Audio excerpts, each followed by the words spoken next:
Hello, and welcome back to another episode of the Sad Boys Book Club. I'm one of the hosts, Daniel.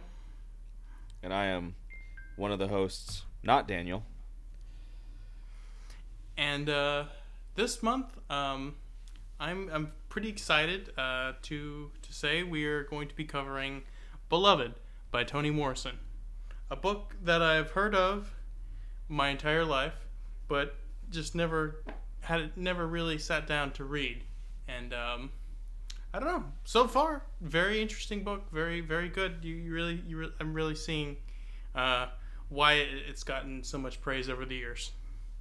Yeah, so we kind of beat around the bush with this a bit at the end of last year and a little bit after finishing Caliban's War, but we wanted to try to do thematic months this year, which we kind of did last October with Stephen King as like a spooky season and whatnot, and we felt what better way to really get that ball rolling in 2024 than doing something for Black History Month. So here we are reading Toni Morrison for Black History Month, and to kind of continue on with what you were saying, I had never heard of this book prior to this. You told me this is the one you wanted to do, and I looked it up, and I'm like, okay, I've never heard of this, but it is apparently very famous, Pulitzer Prize winning book, and cool. Yeah, Toni Morrison is pretty well regarded author. I think she won the Nobel Prize, in fact, for literature one year. I think it was for this one. I think it was for this one. My copy says Nobel Prize winner 1988. Oh, well, that probably is right. I'm just looking it up, but that sounds right. Yeah. I was kind of shocked. So my first Apparently, thought was, according to this, it says she won it in '93. oh, She won the Pulitzer Prize for this novel, and then received the Nobel Prize in '93. oh, hang on. Let me get my copy real quick, so I can see what I was seeing on it. Probably did not catch any of that as I was walking away. Maybe this is just an advertisement for her in general, because it says winner of the Nobel Prize in Literature. Like, this is like stamped on my cover of the book, but it could just be that. No, yeah, it says. Oh, no. Now this says the back of the book says winner of the 1988 Pulitzer Prize for Fiction. So maybe it's just saying that Toni Morrison is the winner of the Nobel Prize in Literature on the front of my book, on this, like, it's like a watermark, like almost like a golden stamp sticker, and on the back it has the Pulitzer Prize thing on it. I don't know. We did a little I did a little research on my copy of the book, because, like, the little backstory here on how I acquired a copy of this, because I had about a week there where I was, like, penny pinching real hard waiting for my paycheck, so I had to, like, really try to get a copy of this book quickly in like the cheapest way possible. And my first thought always is to check my library, and they had 6 copies. All 6 were checked out, and it was a 12-week wait. I was like, wow, that's insane. I can't believe that. That's crazy. So that was out. That's surprising for such a, because this is, a classic novel, sure, and definitely with the Black History Month thing. I'm sure a lot of people like us are trying to, just checking it out. But to have all 6 copies spoken for 12 weeks, that's pretty amazing. Like, almost 40 years on. Yeah, and call me cheap if you will, but the Kindle version was like $13, and I was like, I mean, if it was 10, I'd probably do that, but those extra $3 were just $3 too much for me. So my last ditch effort was to check half price books, and they had 1 copy for $5.49, and I was like, oh my goodness, this is perfect. Plus, I love going to half price books and getting, like, really old, like they always have, it always feels like they have, like, the oldest, like, first editions of, like, everything, and it's cool. I have a copy of New Spring, the prequel to the Wheel of Time, and it's a first edition, and it's in really good condition, which Oh. is not normally how it happens in half price books. Normally, you have to deal with the fact that the quality is pretty terrible because this is all secondhand, and most people who are selling their books to half price books don't really take care of their books to begin with. But I like a really nice copy of New Spring, which I think came out in 2004, so it's not like the oldest book ever, but that was cool. I found a first edition of Brissinger for like $8, and I'm like, I kind of want this, but I don't need it. That book's like 2007, I think. But anyways, I found this copy of Beloved for like less than $6, and I did a little research, and I think this version of the book, I think this print edition came out in 1998. Mm. Yeah, that would track with the her having the Nobel Prize and have them putting that on the book.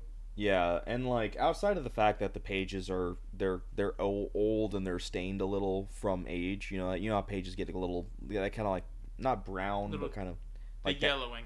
Yeah. Outside of that, the biggest issue with my copy of the book is the first page. Like that's basically just the copy. No, it's not the copyright information, but it's the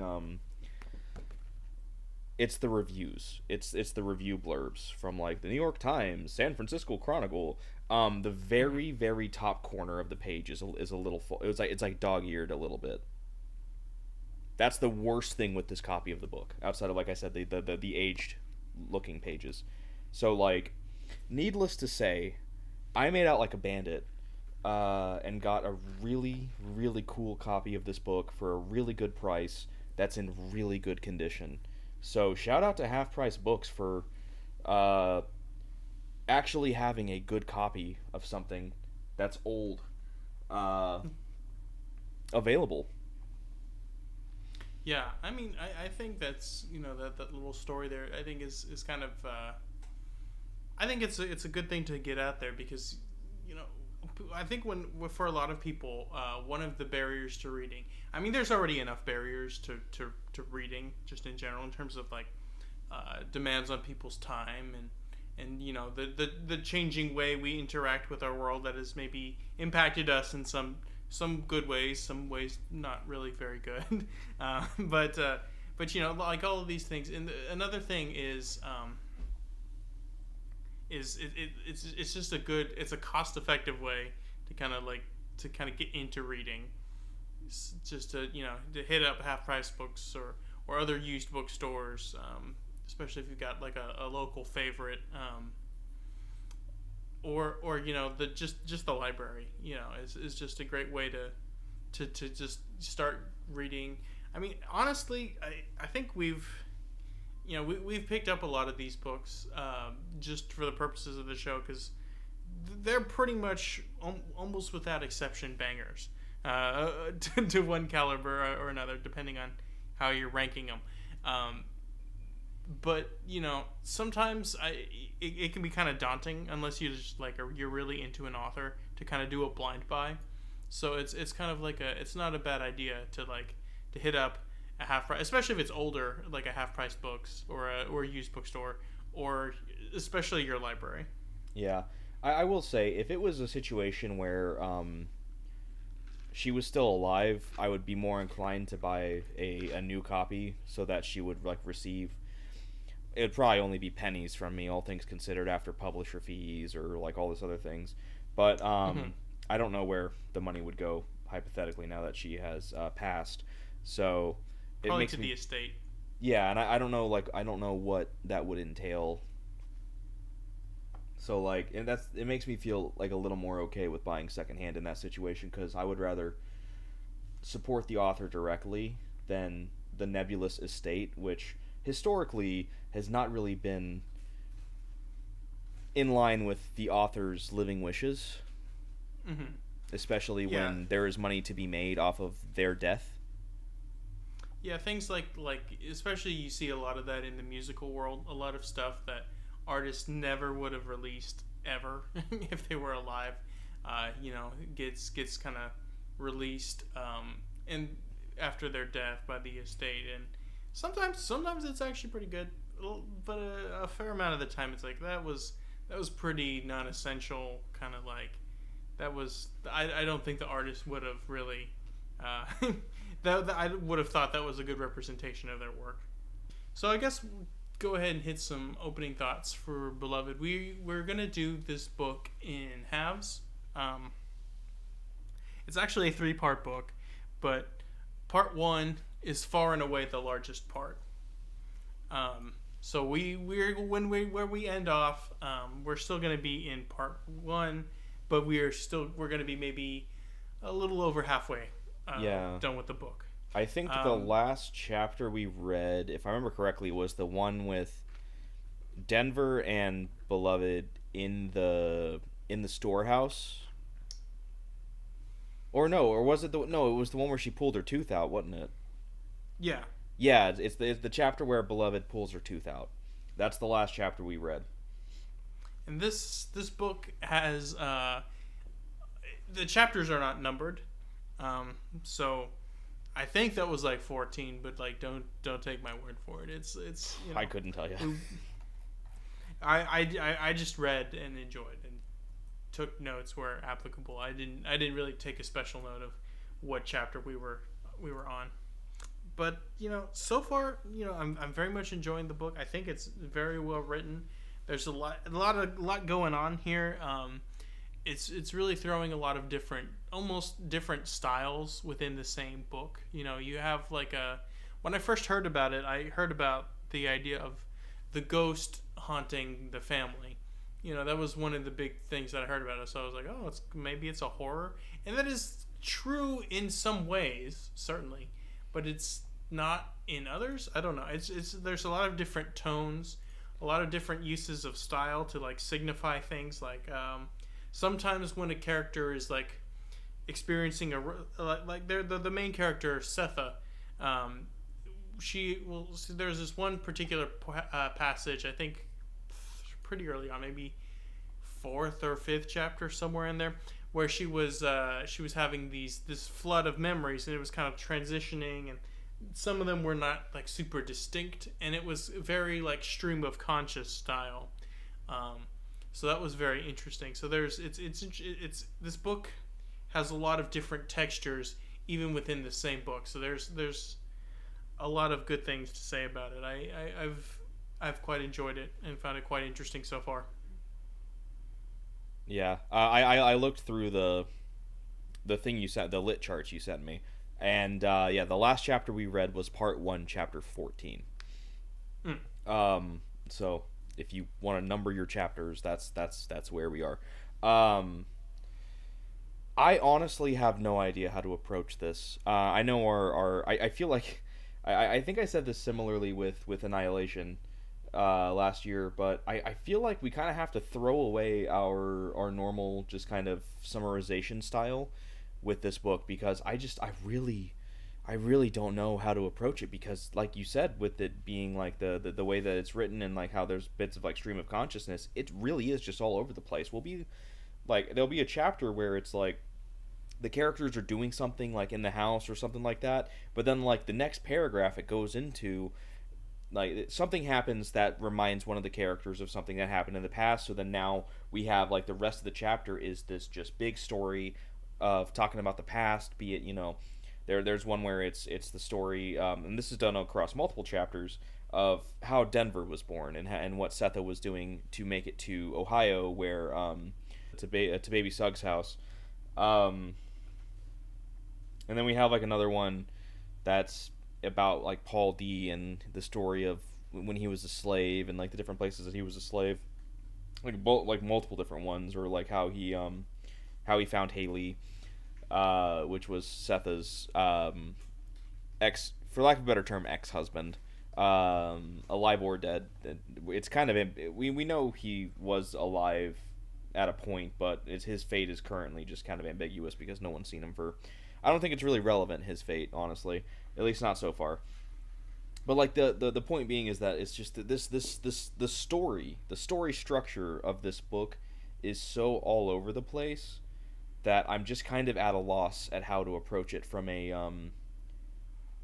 I guess from a storytelling summarization standpoint. Well, but it's not all over the place in a way like that's just random. I think it kind of a lot of the aspects of this book are meant to reflect like the sort of the way we interact with memory, how memory sort of impacts our lives, and specific, not beyond memory, like trauma, because I think that's fair to say that that is a pretty significant aspect of certainly the character of Setha, but you could also argue, I would say Denver. Is they are people that are dealing with a sort of like not only like the case in the case of like Setha especially like direct experiential trauma. In her case, after having been an enslaved woman, but also a sort of like intergenerational like trauma, and I think that's kind of plays itself out in the book is so where and that it comes out at these unexpected moments, just these memories. One thing that I think is interesting that I also want to talk about while we're talking about it structurally is I think there's an interesting thing that a word that I noticed and that I think is very key to understanding this book, and it is what Setha often it's often Setha that's it's either her point of view or she's saying it or something to that effect. Like, especially chapters revolving around her, the word rememories, which I think is actually quite a poignant way of putting it. It's like they are part of her life even still. It's how, and this is something we can get in later, but that her being sort of I don't want to say trapped in the past necessarily, but her memories are, and these traumatic incidents are kind of a burden to her that keep her mind at least into reflecting or into the past fairly often. Yeah, which I guess let me clarify as well. I don't say this like I'm saying that the structure of the novel is like bad or poorly paced or anything like that. It's just more so me saying that like just trying to think back and try to succinctly or like I guess like talk about the plot in a cohesive manner. It's something that I'm kind of struggling with, and I feel like unless I pulled up an actual thorough plot point structure, I feel like I'm going to be jumping around worse. It's gonna make it worse. I don't know. Am I making sense? Yeah, I know what you're talking about. Yeah. So it's by no means. This is a comment on my ability to summarize this book, and not a comment on the structure in which the book is written itself. No, I didn't think that. I just figured I would throw that out there for people who haven't read the book yet or are kind of reading the book, just to kind of like capture that thought. Yeah, because I feel like the actual general flow of the book is very well done. Like anytime there is a jump in like the timeline or what might possibly be seen sometimes as like a non sequitur or like a stream of consciousness, it still makes sense in the context of the story that's being told and is always done in a way to kind of give context or enrich the idea of what's happening in the here and now. Mm-hmm. It's like I feel like it is not completely beyond me to compare it to similarly how the flashbacks, for lack of a better term, were done in Annihilation, though I feel like I don't want to actually try to really compare this to Annihilation, because they that's just not really they're nothing close to the same. But it just kind of reminds me in a similar way of how Annihilation was paced with its flashbacks that tie into the present day storyline that's being told. I think this book does that somewhat similarly, in that what you're reading as it happens holds relevance to what's happening, like I said, in the here and now. And that's why it's structured the way it is. Mm-hmm. This is such a weird book. I'm just gonna just say, just like straight up, like it's very, very weird at times. And I had my own personal Daniel's response to Julie Mao peeing in the locker moment in the first chapter of this book. Which let me actually say this too, real quick. So I once again made a mistake with starting a book for this. I made the same mistake I made when we did Neuromancer. Mm-hmm.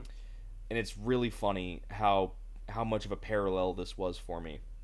So I had my copy. I was laying down in bed, which is where I do most of my reading, and I'm like, okay, I'm gonna start reading this. I'm gonna try to get through, like, I don't know, we'll try to get through a couple chapters. It's getting kind of late. I just want to read a little before going to bed. And what I didn't realize was how tired I was. So as I'm reading it a little bit, I'm like, oh, I'm getting real tired. This is gonna be a bit of a struggle. It's okay. I'll just read the first chapter, and we'll call it a night. And just like Neuromancer, when I had the exact same thought process because the exact same thing happened to me, I learned the first chapter was 20 pages long. And so I was like, oh dear God, I gotta read 20 pages. And I'm like falling asleep right now because I'm really tired and it's a work night and I gotta get up at 5:30 in the morning. So, wow. And like I said, I did the same thing that I did with Neuromancer, where I read the first chapter in a bit of a stupor, so to say, and I'm just like, I'm thinking about it the next day, and I'm just like, did I remember this correctly? Did I read that right? That was a pretty pretty long-handed shaggy dog story there to end in a but to answer your question, yes. And I guess I should say now that there's quite to just give a content warning. There is basically all the things that that you could imagine in a book like this, revolving around a formerly enslaved woman, in terms of like the racism and physical violence, sexual violence, all that kind of stuff. And yeah, it's there are a lot of moments that I would use. I think you using the term shocking is apt, because it's a look. It is a very harsh and realistic look at a piece of human history, at a piece of American history that, I mean, I can't really use words to adequately describe how horrible it was. It's yeah, one of the great evils of all time. Yeah, and I feel like even this word isn't even close to strong enough, but it's an embarrassment of humankind. Yeah. So I guess, like, because of that, there are like a lot of things in this to where it's, I don't know, it's something that I can only read about. It's something that I can never, I hope that I can never truly witness. Yeah. And it's something that, I would not wish anybody to experience, but people have experienced it. So yeah, and it had its consequences, and continues to have. Yeah, I was gonna say it still does. So it's so I think it's that's what we were talking about, is like the inherited sort of like the continued trauma, without a true accounting for and a true redress of social conditions that existed during the time of slavery, and how that impacts and continues to affect society even today. So, and I think Yeah. that's a big part of the book. Is like it's just this. Why don't we talk about it a little bit in more concrete terms? That might help a little bit.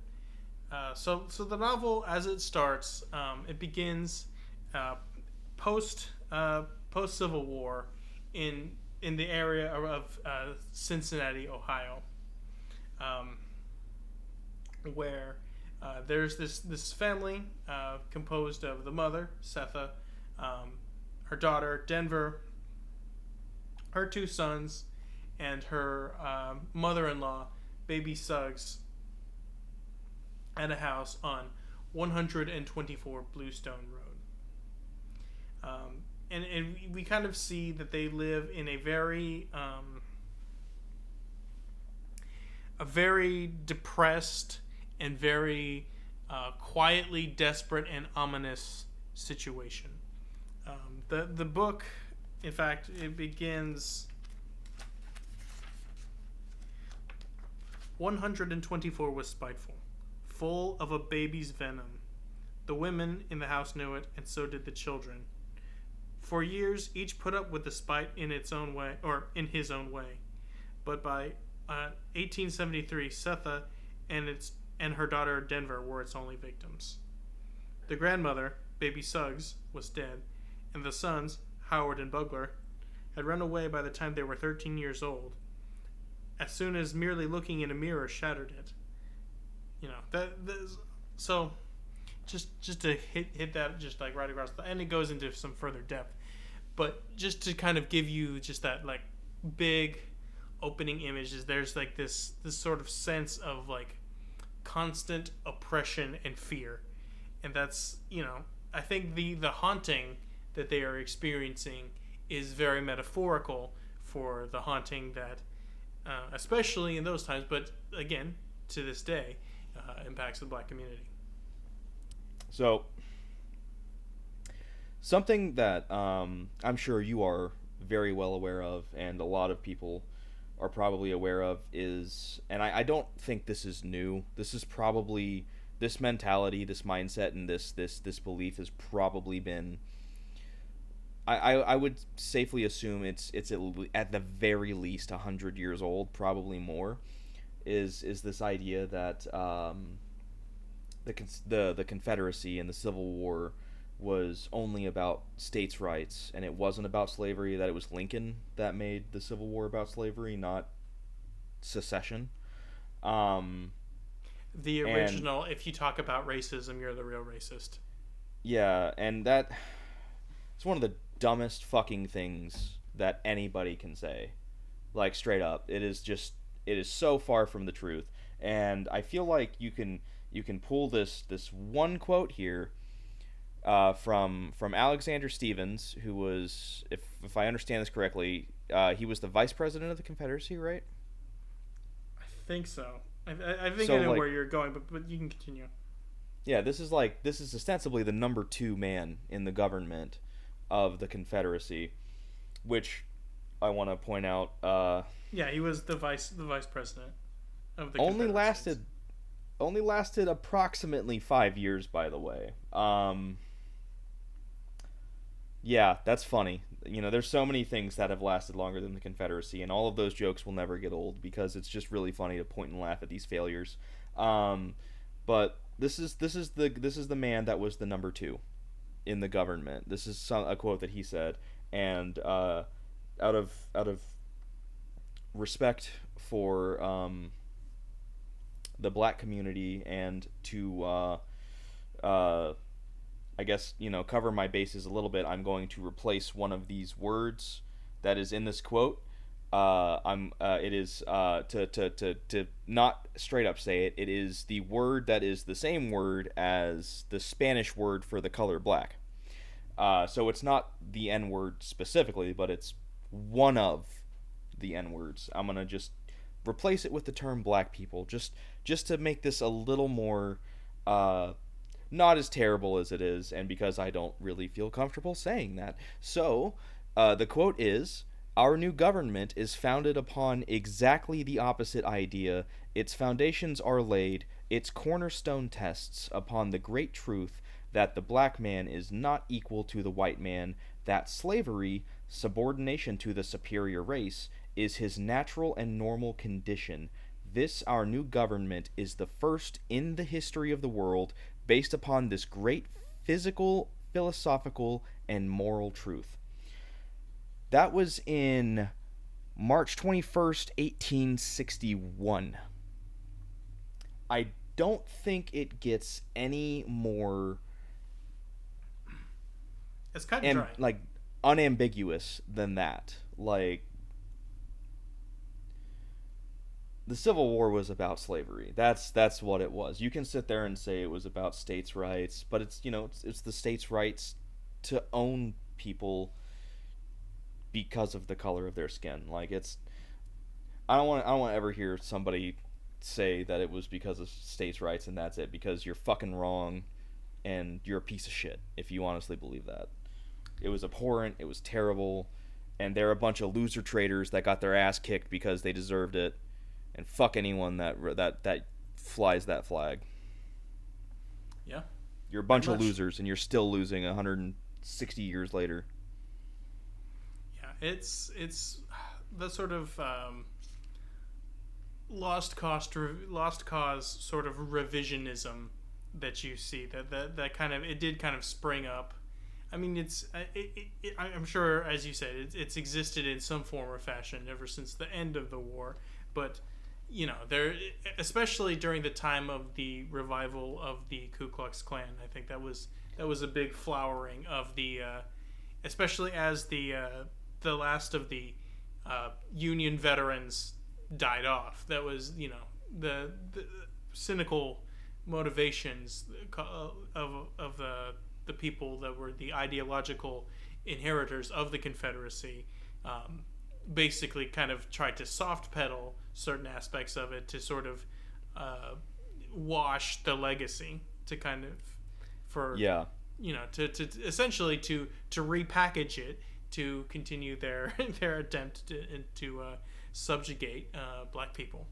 One of the big ones being the Daughters of the Confederacy, and I say this as emphatically and as meaningfully as I can.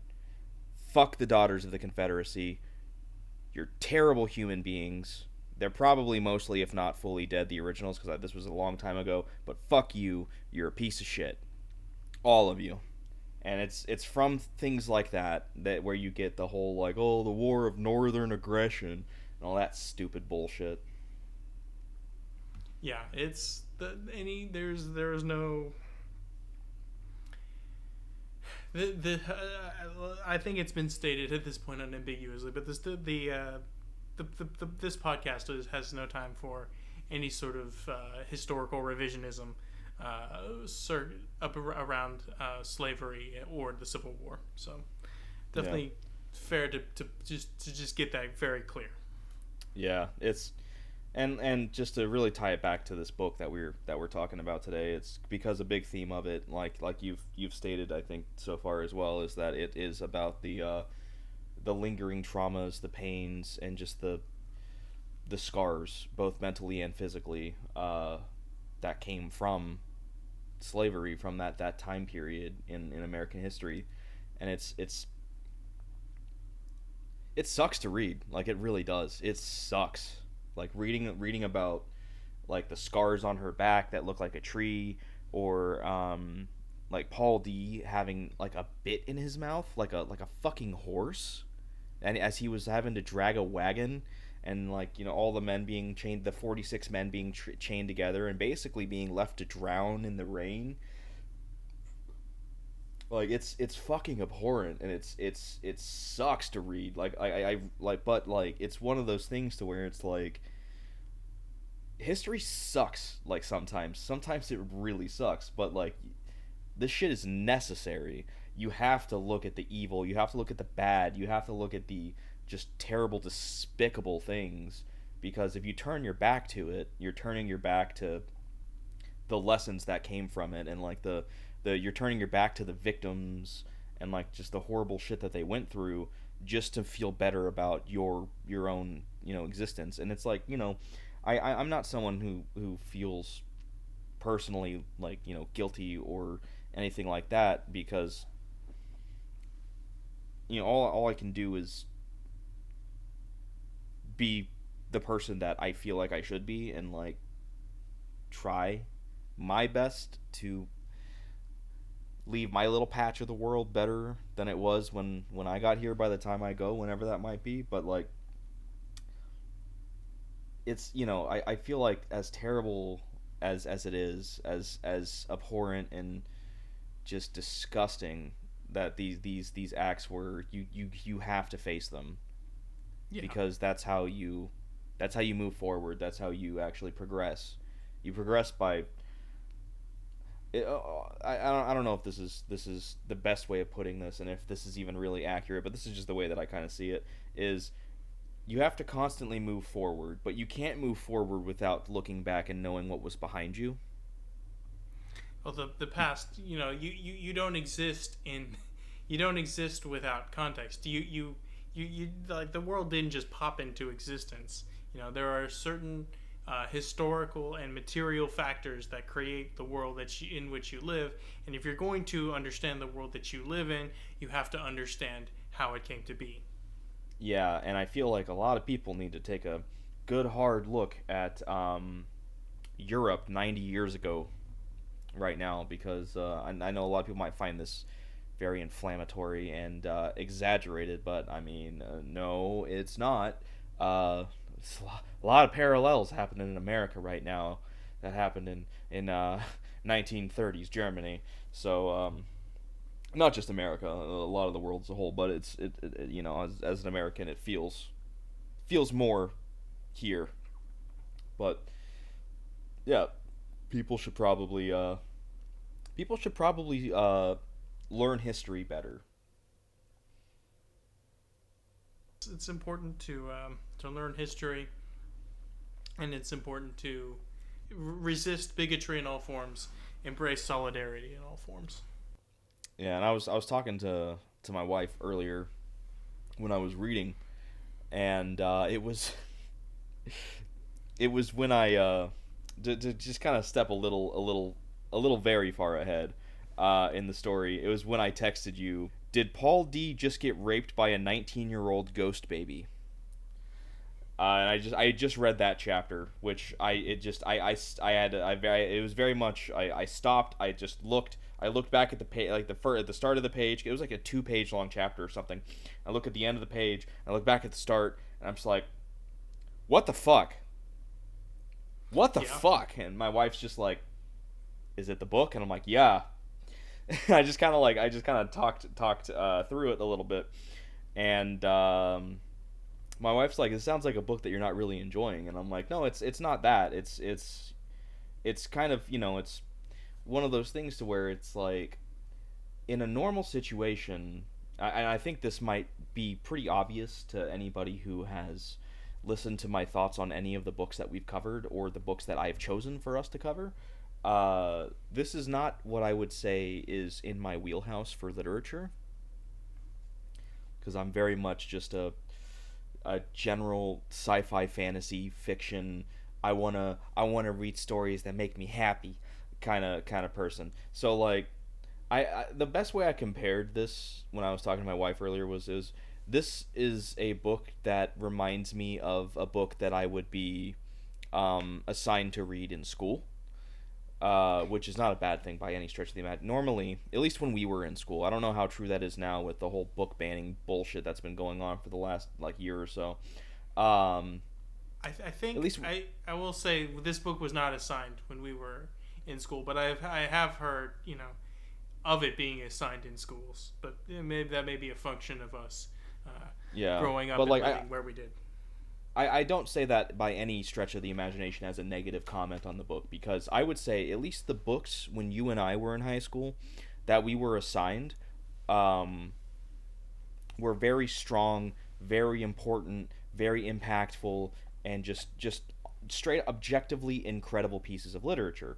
Things like 1984, Brave New World, Slaughterhouse Five, the things they carried.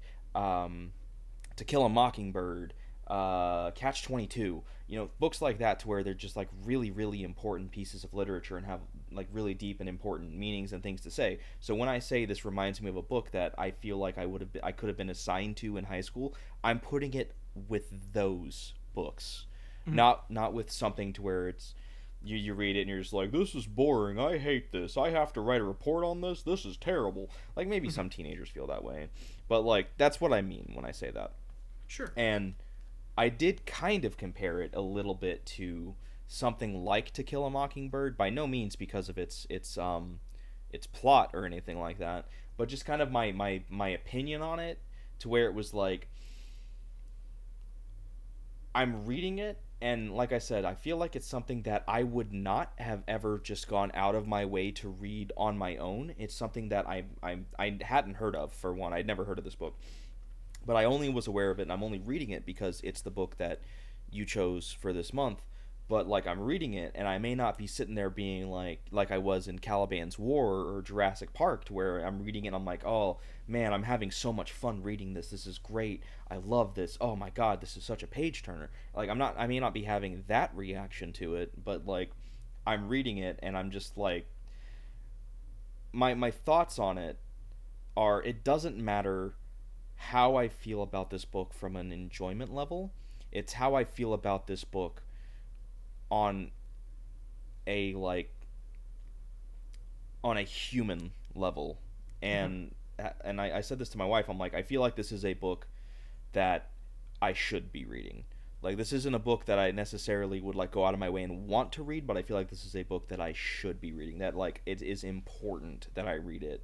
And I'm like, I'm not bored. I'm not reading this book and being like, this is boring. This is a slog. I just want to get through this. I can't wait until we're done with this and we can move on to our next book. It's nothing like that. It's I'm still immersed into the story that's being told, especially, and I really have to stress this point of it. I feel like a lot of it personally is the prose, the way in which Morrison wrote this book. It's Beautiful writing. so, Great writer. yeah, it really is. Like, man, just and I'll go into this more here in a second because I want to finish this thought. But like, I feel like this book is more important than my personal preferences or than my personal opinion on it. So I'm gonna say this now, and this might change next week when we finish this off, but I just don't feel comfortable putting a rating on this book. Like I don't feel like I feel like putting a number rating on it diminishes the point of it, because this is not a book I'm reading out of enjoyment. This is a book I feel like I'm reading out of necessity. And Yeah. not necessity as in being forced to read it, but necessity because it's something that has to be consumed, has to be like experienced, because this is It's nourishing in a way. it's the You know. human condition in a way. Mhm. It's it's a tale of the brutality, the inhumanity, and the just pure. I don't know if there's a better word than just saying the pure evil of humanity, but at the same time, it also is showing the beauty, the love, the perseverance, and the the strength of humanity at the same time. Yeah, I think that's fair to say, and I think that's one of the I having done a little research into Toni Morrison and her catalog, and that seems to be a theme in her book, in her books, in her work. It's like this idea of particularly around black people, but also I think with a special eye towards black women, is like this this the sort of experiences, and but also the love and the great strength that of that it takes to exist as a black woman. Yeah, and it's things that like this is the only way someone like me could ever experience anything like this. And it's weird to say the least, because I almost feel like an intruder, if that makes sense. Well, I guess I can kind of understand how, in some ways, that's kind of filtered down through some sort of messaging that may have been well intended, but I don't necessarily think that it's correct. I think it's important for everybody to read this book because of what you say is like maybe there is no way for you to directly experience these things, and in fact it is these things are being whitewashed and covered up by several very powerful people in society, that basically hold to a broadly white supremacist viewpoint. Yeah. So there is never, so the fact that you're able to engage with this and read this and really think about it, and it lets you it gives you as clear a look as as possible into just the absolute heart of darkness and depravity that kind of sits in many ways at the center of certainly American culture. Yeah, and I think that might be one reason why I'm struggling to really try to approach this book similarly to how we do others, and why I just feel like I personally am just kind of I feel like I'm out of my element here, and just kind of like unstuck into this reality that this book has created, and I'm just kind of a passenger along the way, and I don't know, it's hard for me to try to approach this the same way that I've approached quite literally every other book we've covered so far, because it's not like any of the other books we've covered so far. Even something like Annihilation, or House of Leaves, which are the two probably most different books we've covered, the most non-traditional fiction that we've covered in 2023. So maybe that's one reason why I'm just struggling to approach this the same way that we have in the past. Well, I have this thought. We didn't really talk today much about summaries, or I mean, we mentioned things in broad strokes like themes and the importance of this novel, and how we're feeling after having read the first half. So I honestly, we've gone on quite a bit. Maybe that's where we leave it this time, and maybe next time we can kind of like bore down a little bit once we kind of get the beginning and end point, so that we have, because as you point out, there is a lot of like shifting and like a lot of, I don't know, there's a lot of a lot of very artful writing that's going on here. Maybe once we can get to the end, maybe we can get our arms around it a little better. We can give a more broad summary, maybe a lot more distilled down than we generally do. But we could give a broader summary, and then we can kind of hit some new thoughts and new ideas. How do you feel about that? Yeah, I think that's a fair way to approach it. We focus more on the metatextual today, and then next week we focus on the more on the page kind of thing. Sure. Especially since we'll have all the context. I think that's fair. Which we both kind of hinted at it so far. I kind of want to spend a minute or two or 10 or however long it takes talking about the prose here. Like I said, we've kind of touched on it a little bit.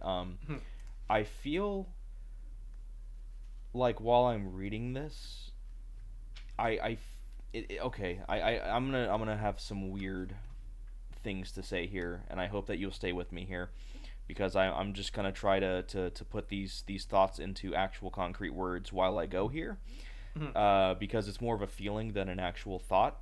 So just bear with me.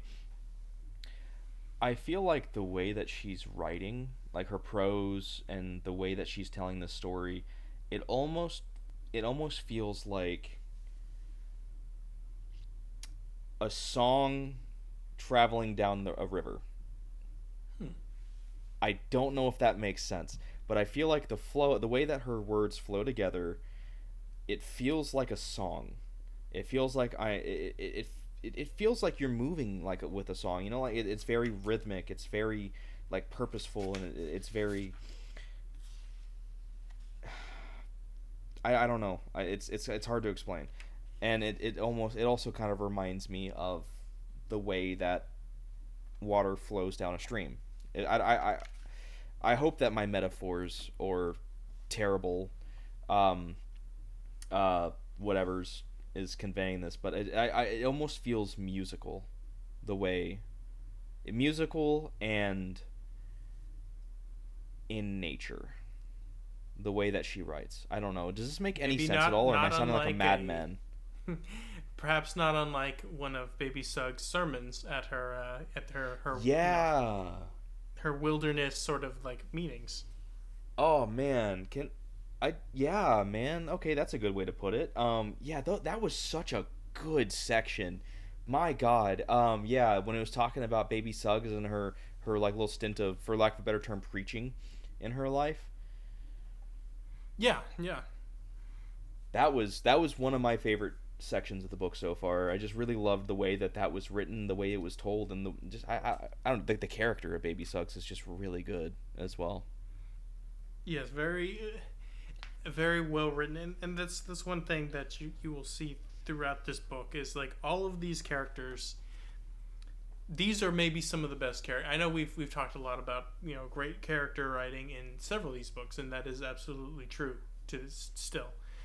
But some of these are just so real and so vivid, and particularly the character of Baby Suggs. To me, having had older family members, not obviously not formerly enslaved black women, but there's just like this sort of sense of real warmth and love and strength, and just but at the same time there's a true sense of loss and pain, and as we see at the end of her life, like her mind has gone. It's she seems to be suffering from some form of dementia, and it's just these characters are very powerful, very real, and very well realized, and perhaps the best that we've had to this point.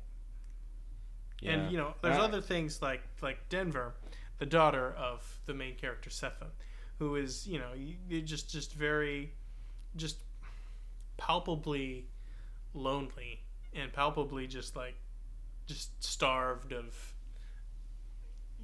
like interaction, not just with her peers, but there's a real sense of isolation that Morrison does an excellent job of establishing, not just due to like the haunting and people giving them a wide berth. It's just it gives you there's for example there's a portion where she was going to to this lady who is kind of running kind of like a under the table type of school to educate mostly I would if not exclusively black children, and she's interacting with these, and one day one of the students asks her this question, and a question that is just so shocking that the book in the moment it kind of elides what the question was, and it's very interesting in that respect, and it's kind of but and after that she stops going to school, but it just does a great job of just kind of showing like how isolation kind of can take a toll, particularly on children. Yeah, and to speak more also to the beautiful writing, the passage where Denver finally confronts Setha with the question, and how it describes that she basically just went deaf to the answer, so that she didn't even hear the answer. That was a very, very strong section.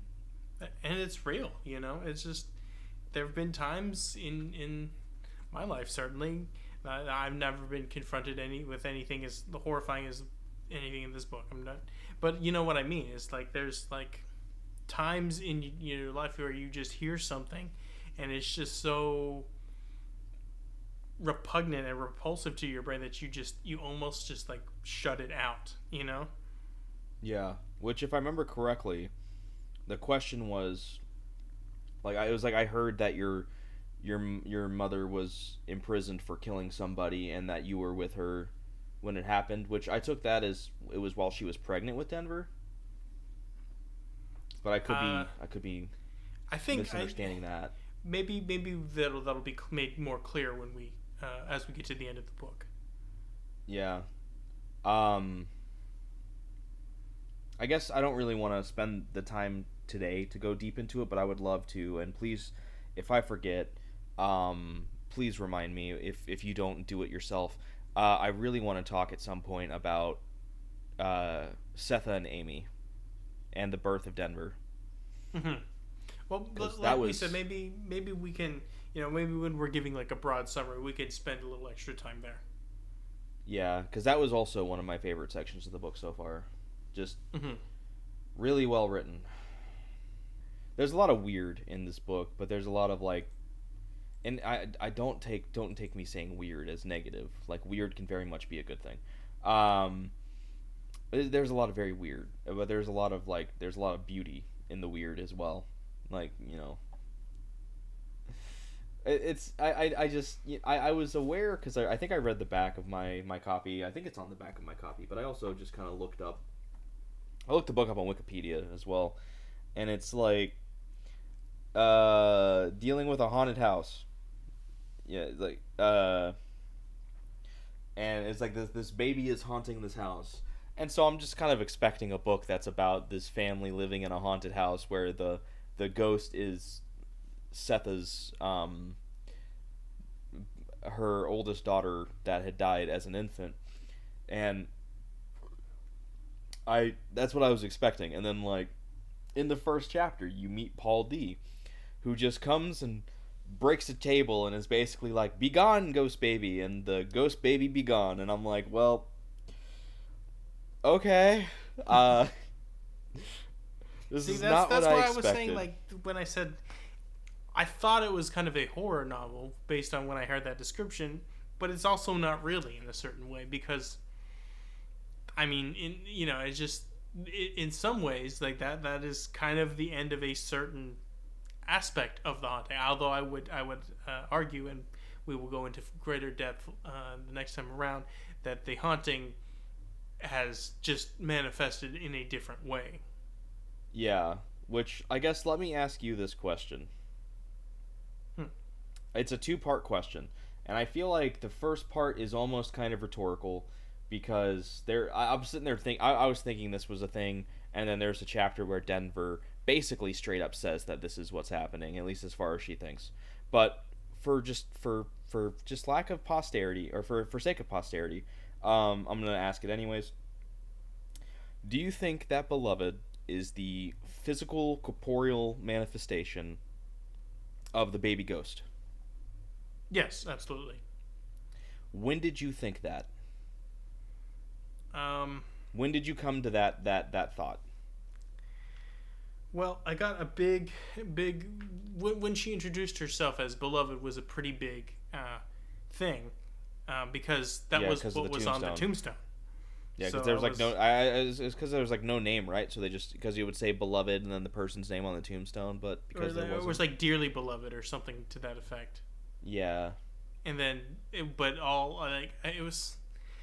And to my shame, I don't remember the exact circumstances, but I think it was something to the effect of like she was not able to like the baby didn't have a name, and also she didn't have really the money to like really fill everything out, and so like all the marker just ended up saying was beloved, yeah. and so I that immediately was like okay, that is probably the baby. Yeah, for me, I really started getting a strong inclination of it as it was describing her coming out of the water and her skin being completely clean and fresh. Like that right there was like and that's her introduction. I'm Hmm. just like I'm like, okay, this is not this is not a person. Like this is not This is not a person. You don't describe a person, especially one that's supposed to be a 19-year-old woman, as having fresh and clean skin, and Well, the way that she just in kind of comes out of the 1873, water. you know. Yeah. So that was my immediate tip off that something about this woman was like off, like more off on like a supernatural level than just a that girl ain't right. So that was just kind of my okay, this is a thing, but it was I think it was similar to you with the whole when they realize when she tells them that she's specifically coming to this house, and yeah, when she says her name's beloved and all that, I'm just like, baby ghost, baby See, ghost. that's kind of how it like, and that's kind of what I'm saying is like it starts off kind of like in a strange, almost like gothic horror esque kind of situation, and then the house is seemingly like, you know, seemingly exorcised by Paul D telling the ghost to get out, and then it's just kind of like seems like it kind of like there reaches like a sort of familial equilibrium, right? And so as Paul D kind of becomes a part of this, you know, the forming this family unit with Setha and Denver, and then you know the arrival of Beloved, who is, you know, in some ways both very innocent and also very sinister as we, you know, I mean she becomes more sinister as we move along, but like in this moment there's still like some part of your brain that's like something is not right here, and that's, you know, again another credit to Morrison's excellent work, and you know, and there's so that's that kind of, so it kind of this growing sense of dread kind of returns. Yeah, I feel like we're gonna be hitting a point soon where Beloved does become this horror figure once again, this malicious entity. We've already had like a couple of things that suggest that with her the allegedly her choke like ghost choking Setha, and then the whole I feel like I can safely call this rape of Paul D. Well, she seems to have some sort of strange power that compels him to do things. So I would say you're probably not off base there. At the very least, the first time. Yeah, I feel like you can maybe try to suggest that because this is something that like becomes like a reoccurring like every night thing. She goes to where he's at and he has sex with her. You can maybe try to say that this is something that he's starting to do at least somewhat willingly, though I do disagree wholeheartedly because of the chapter where we're with Paul D and he's talking about that, or well he's thinking about it rather. I still think that it is influenced and forced. So I still think that there is a lot of rapiness kind of in that. But I feel like there is no ambiguity on the first time when she comes to him in that storehouse. And I've really enjoyed the allegory to Lot's wife in the tale of like the destruction of Sodom and Gomorrah. Mm-hmm. I thought that was a very well done comparison there. I feel like there's no ambiguity there that was rape, and I don't like Beloved. I think she is gonna. I think she's gonna become like full on bad. I think she's gonna become this. If I can't have Setha, no one can, and she's gonna try to kill Denver and Setha and Paul D. And I maybe not quite to that extreme, but I just I don't know. I feel like things are gonna go bad real soon. Yeah, I think that's true. I think there's, you know, she's doing a great job of creating this really, you know, increasing atmosphere of just discomfort and dread. Yeah, it's very foreboding. You know, I feel like, you know, we touched on some interesting and important. Like I said, I think we can go back next week, especially once we have the story, you know, you know, under our belts, so to say, and we can maybe directly kind of comment on things, and we could give like a more cohesive look. But I think right now, like we are knowledgeable enough yet to really give a strong to say. The book, incredibly well written, very excellent characters, and you know, Yeah, it sticks with you for sure. For I would say all the right and all the wrong reasons. yeah, it's one of those things where how you're talking about the you reading the first chapter and then thinking about it the day after while you were at work. I've experienced the same thing. Is like it's one of those things that just sticks with you. Yeah, it's an experience, man. It's one of those things to where it's like I can't like it in a normal situation. It's like one of those books where it's like I can't like wholly recommend it to you in the way that I would recommend something like The Expanse, but it's also one of those things where it's like, yeah, uh, it is something that's I think if you're in the right mindset, or if you really feel the need to just have this piece of history, it's very important to experience in some Mm-hmm. facet. Yeah, I don't know. I'm tired. I don't know what else to say. Yeah, I'm tired, man. This is exhausting. Yes, but I think a pretty good conversation overall. Yeah. Yeah, I guess that'll probably do us for today then. Yeah, this has been a bit of a strange episode, but I don't know. Like I said, I think we'll be in a much better place to go beyond our impressions next week. Yeah. If there's anything to take away from this, it's don't be afraid to confront the past, even the worst parts of it. Absolutely. Well, this has been another episode of the Sad Boys Book Club. Once again, I am Daniel, And I'm Dusty. I mean, and not Daniel. and I look very forward to seeing you all next time. See you then. Take care.